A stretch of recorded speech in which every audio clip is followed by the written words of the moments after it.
जय श्री राम, जय श्री कृष्णा, राधे राधे। श्री जी चैनल में आप सभी श्रोताओं का हार्दिक अभिनंदन है। कल हमने जाना था राजा जनक के यहाँ पर राजा दशरथ बारात लेकर आते हैं। प्रभु श्री राम को भी जब पता चलता है कि उनके पिता श्री दशरथ जी वहाँ पधारे हैं, तो वो मुनि विश्वामित्र जी के साथ उन्हें मिलने जाते हैं। उसके बाद चलते हैं आगे। पुरजन परिजन जाति जन जाचक मंत्री मीत मिले जथा विधि सवै प्रभु परम कृपाल विनीत। तदंतर परम कृपालु और विनय श्री रामचंद्र जी अयोध्या वासियों, कुटुंबियों, जाति के लोगों और याचकों, मंत्रियों और मित्रों सभी से यथा योग्य मिले।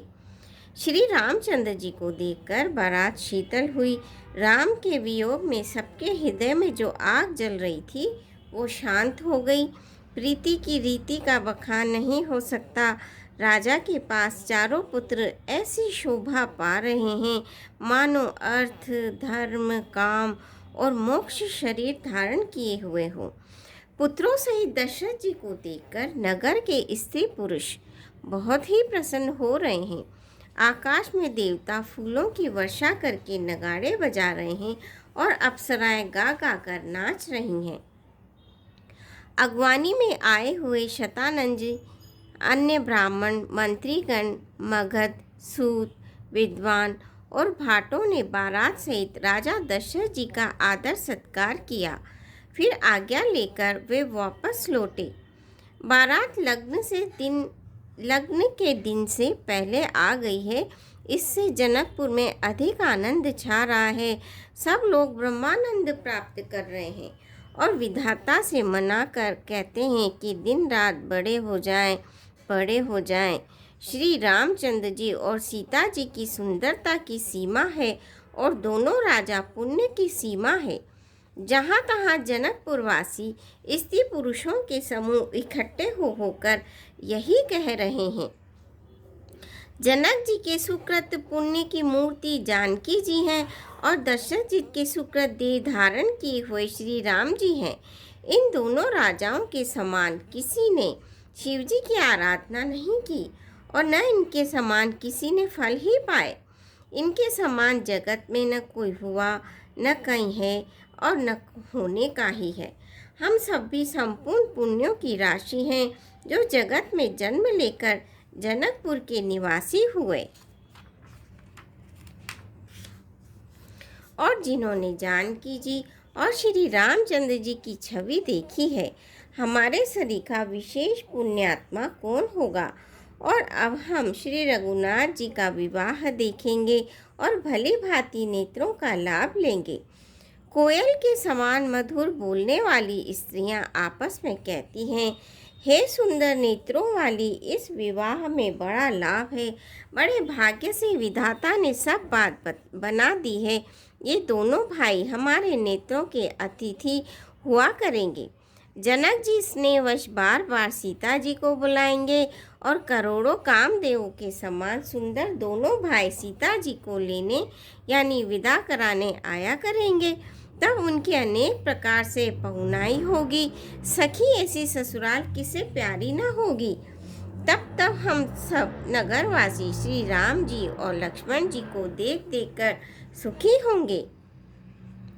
हे सखी, जिसका श्री राम लक्ष्मण का जोड़ा है, जैसा श्री राम और लक्ष्मण का जोड़ा है, वैसे ही दो कुमार राजा के साथ और भी हैं। वे भी एक श्याम और दूसरे गौर वर्ण के हैं। उनके भी सब अंग बहुत सुंदर है। जो लोग उन्हें देख आए हैं वे सब यही कहते हैं। एक ने कहा, मैंने आज ही उन्हें देखा है। इतने सुंदर हैं मानो ब्रह्मा जी ने उन्हें अपने हाथों से संवारा है। भरत जी तो श्री राम जी की ही शक्ल सूरत के हैं। स्त्री पुरुष उन्हें सहसा पहचान ही नहीं सकते। लक्ष्मण और शत्रुघ्न दोनों का एक रूप है। दोनों के नक्शे शिखा तक सभी अंग अनुपम है। मन को बड़े अच्छे लगते हैं पर मुख से उनका वर्णन नहीं हो सकता। उनकी उपमा के योग्य तीनों लोकों में कोई नहीं है। दास तुलसी जी कहते हैं, कवि और कोविद विद्वान कहते हैं, इनकी उपमा कोई नहीं है। बल, विनय, विद्या, शील और शोभा के समुद्र इनके समान यही है।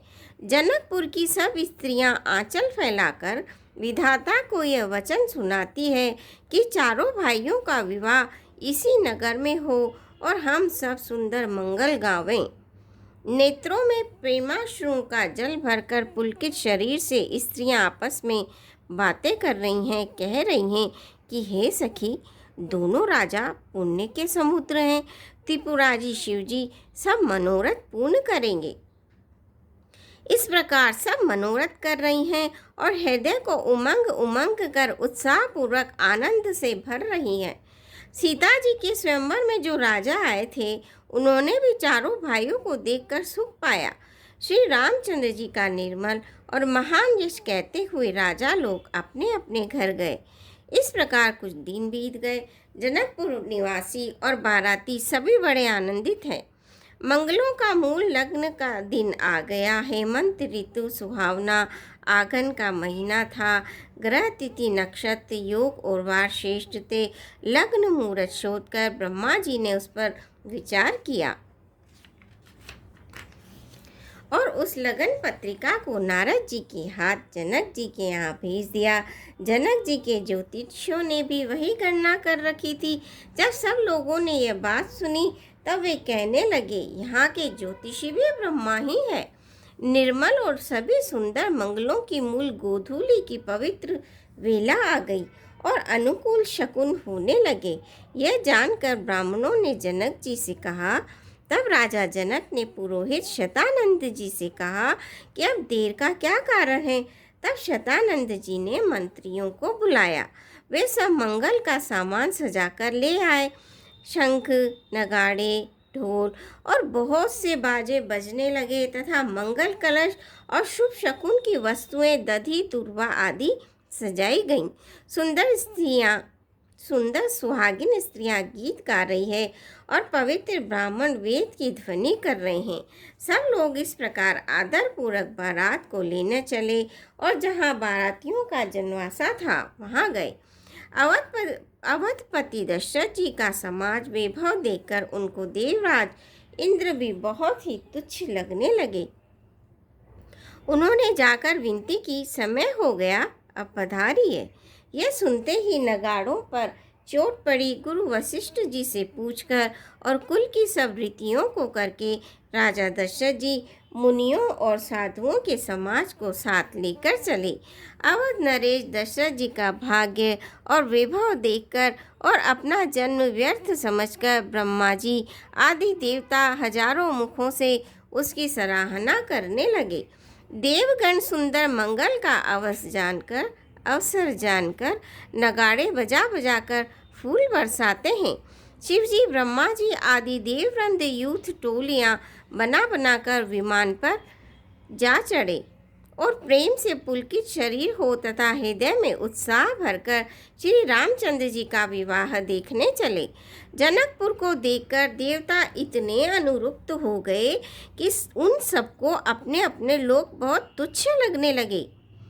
होता भी क्यों न, प्रभु श्री राम जी का विवाह जो था, विचित्र मंडप को तथा नाना प्रकार की सब अलौकिक रचनाओं को वे चकित होकर देख रहे हैं। नगर के स्त्री पुरुष रूप के भंडार सुगर श्रेष्ठ धर्मात्मा सुशील और सुजान है। उन्हें देखकर सब देवता और देवांगनाएं ऐसे प्रभाहीन हो गए जैसे चंद्रमा के उजाले में तारागण फीके पड़ जाते हैं। ब्रह्मा जी को विशेष आश्चर्य हुआ क्योंकि वहाँ उन्होंने अपनी कोई करनी रचना तो कहीं देखी ही नहीं। शिव समुझाए देव सब जनि आचरज भुलाहु, हृदय विचारहु धीर धरी सिय रघुबीर बिहाऊ।